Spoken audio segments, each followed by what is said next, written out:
샬롬, 이동춘 목사입니다. 오늘도 여러분의 삶이 주님의 평안으로 가득하시길 기원하며 하나님의 말씀을 나누겠습니다. 오늘 주시는 말씀은 누가복음 22장 39절에서부터 46절의 말씀입니다.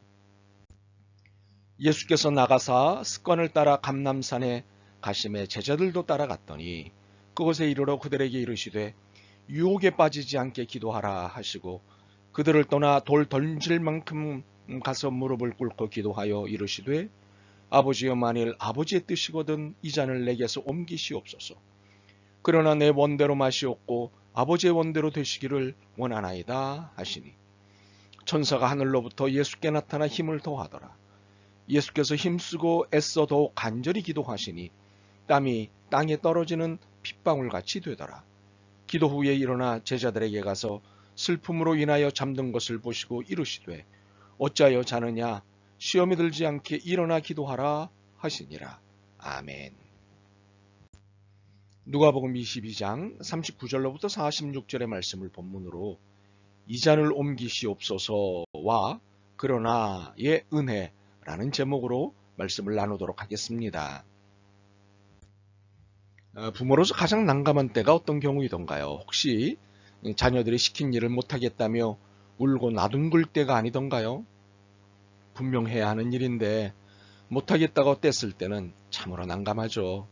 실은 이 일을 해야 성장하고 이것을 견뎌내야 그 어떤 것이 완성될 텐데 이것을 못하겠다고 할 때 참으로 난감합니다. 물론 혼도 낼 필요가 있겠고 설득하는 대화도 필요하겠죠. 그러나 가장 좋은 것은 비록 나뒹굴고 떼를 쓰더라도 곧 스스로 입장을 정리하여 부모님 뜻에 따르겠다고 한다면 이보다 다행이고 감사한 일은 없을 것입니다. 오늘 본문을 읽으면서 지금까지 설명한 것들이 떠올랐습니다. 아버지의 요청이 너무도 고통스러운 것이기에 감당하지 않았으면 하신 예수님이셨습니다. 그래서 말씀을 드렸습니다. 만일 아버지의 뜻이거든 이 잔을 내게서 옮기시옵소서. 너무도 간절한 마음이셨습니다. 오죽하면 땀방울이 핏방울이 되셨을까요? 그러나 내 원대로 마시옵고 아버지의 원대로 되기를 원하나이다 라며 자신을 아버지께 맡겼습니다. 참으로 이 고통스러운 고백에서 우리는 무엇을 알고 깨닫고 삶에 품어야 할까요? 본문을 따라가 보겠습니다. 사실 감람산 기도회는 자주 있던 일이었습니다. 그래서 제자들은 습관을 따라 늘 하던 대로 예수님을 따라 나섰던 것이지요. 감람산 기도회가 습관적인 일이었지만 그러나 이번 기도회는 특별한 기도회였습니다. 예수님이 하나님 아버지와 단판에서 풀어야 할 일이 있으셨기 때문입니다. 엄청난 비장함이 묻은 기도회였습니다. 무슨 단판인지 알기 위해 42절을 읽겠습니다. 이르시되 아버지여 만일 아버지의 뜻이거든 이 잔을 내게서 옮기시옵소서. 그러나 내 원대로 마시옵고 아버지의 원대로 되기를 원하나이다. 사실 42절만 가지고는 비장한 기도회였다는 실감은 떨어집니다. 그러나 43절과 44절을 읽으면 이를 제대로 실감할 수 있습니다. 천사가 하늘로부터 예수께 나타나 힘을 더하더라. 예수께서 힘쓰고 애써 더욱 간절히 기도하시니 땀이 땅에 떨어지는 핏방울같이 되더라. 실감이 나시는지요? 땀이 땅에 떨어질 정도로 애쓰신 기도였습니다. 그런데 그 땀이 핏방울 같았다는 것입니다. 진이 다 빠질 정도로 기도하셨던 것이지요. 죽음의 기도였던 것입니다. 사실 그렇지 않겠습니까? 하실 수만 있다면 이 잔을 옮겨달라는 간청과 그러나 아버지의 뜻대로 하시라는 순종 사이의 기도였으니 얼마나 몸부림치시는 기도였겠습니까? 이 기도가 얼마나 간절했는지 45절이 설명하는 제자들의 모습에서 더욱 알 수 있습니다. 기도 후에 일어나 제자들에게 가서 슬픔으로 인하여 잠든 것을 보시고 제자들은 슬픔 가운데 잠이 들었습니다. 마치 아이가 놀라서 울다 지쳐 잠이 든 것과 같았습니다. 무엇에 놀랐겠습니까? 무엇에 슬펐겠습니까? 예수님의 애절한 죽음의 기도에 놀랐고 슬펐던 것입니다. 우리는 제자들의 이러한 모습에서 예수님의 기도가 얼마나 애절하고 고통스러운 기도였는지 충분히 짐작할 수 있습니다. 혹시 이런 생각을 하시나요? 예수님은 왜 이런 기도를 하셨지? 이미 알고 계신 사실이잖아. 맞습니다. 이미 알고 계신 사명이었습니다. 이것을 감당하기 위해 오셨으니 굳이 이런 기도를 드리실 이유가 있을까 하고 의문을 가질 수 있습니다. 그런데 왜 이런 기도를 하셨을까요? 왜 처절하게 기도를 드리셨을까요? 우리는 만일 아버지의 뜻이거든을 청하셨던 예수님이 완전한 인간으로 오신 하나님이심을 놓쳐서는 안 됩니다. 이 기도 사건 하나만으로도 성육신은 진실임이 증명되는 것입니다. 인간적인 고뇌와 고통이 오롯이 담겨있는 기도이기 때문입니다. 하나님이 사람이 되신 것입니다. 그런데 이 기도가 우리 모두에게 희망을 주는 기도라는 사실을 안다면 이 기도가 얼마나 커다란 은혜인지를 인정하게 될 것입니다. 만일 아버지의 뜻이거든 이라는 이 기도는 하나님의 계획, 하나님의 뜻을 돌이켜 주십사 하는 간청인 것입니다. 감히 가능한 일일까요? 물론 가능하지 않을 것입니다. 하나님의 정하신 뜻이기 때문입니다. 그렇지만 하나님의 사랑과 자비와 은혜에 호소하는 것입니다. 혹시 뜻을 돌이키실 수도 있으니 말입니다. 그렇다고 하나님의 큰 그림을 건드리겠다거나 건드릴 수 있다는 것이 아닙니다. 당연히 건드릴 수 없는 일입니다. 그러나 합력하여 선을 이루시는 하나님의 역사를 기대하는 것입니다. 이것은 얼마든지 기도할 수 있는 것입니다. 그런데 우리는 예수님의 이 기도가 만일 아버지의 뜻이거든 으로 끝나지 않았다는 것을 주목해야 합니다. 그러나 내 원대로 마시옵고 아버지의 원대로 되기를 원하나이다. 이것이 예수님의 기도의 전문입니다.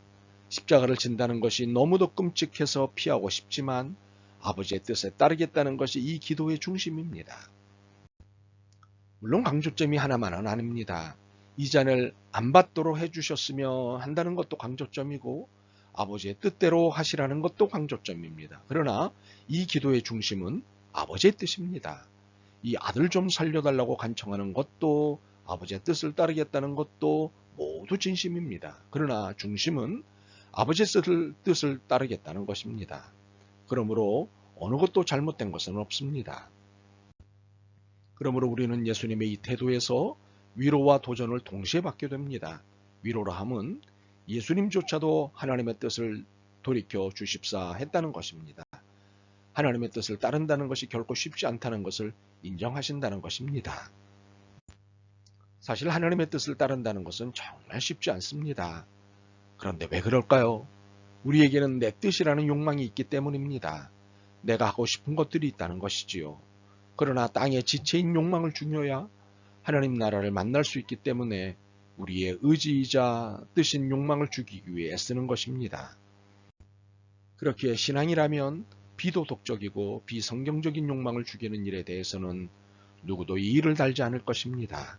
그렇지만 도덕과 성경과 상관없는 결정으로서의 하나님의 뜻을 따르는 것에 대해서는 예수님이 보이신 하실 수 있다면 이 잔을 옮겨 주옵소서라는 간청을 할 수 있다는 것입니다. 그러나 내 뜻이 하나님의 뜻을 앞서지 않는 것이 좋습니다. 비록 내 뜻이 도덕적으로 정당하고 성경적으로 문제가 없다 할지라도 하나님의 뜻을 앞설 수는 없기 때문입니다. 혹시 하나님의 뜻이 부당해 보일지라도 하나님은 선하십니다. 아브라함에게 백세 얻은 아들 이삭을 번제로 바치라는 하나님의 뜻은 얼마나 부당해 보입니까? 그런데 아브라함은 이 부당한 하나님의 요구에 응했습니다. 하나님이 선하신다는 것을 믿었기 때문입니다. 그렇기에 그러나는 예수님만이 하실 수 있거나 하시는 고백이 아닙니다. 우리 모두의 고백이어야 합니다. 그러나 내 원대로 마시옵고 아버지의 원대로 되기를 원하나이다. 그 고백에는 하나님의 선하심에 대한 믿음이 있는 것입니다. 그러므로 만일 하실 수만 있다면도 은혜이고 그러나도 은혜인 것입니다. 이렇게 간청할 수 있는 것이 은혜가 아니면 무엇이 은혜이겠습니까? 하나님은 선하십니다. 당연히 하나님의 뜻은 선하십니다. 그러므로 하나님의 뜻대로 하시라는 것은 은혜인 것입니다. 참으로 하나님이 선하십니다.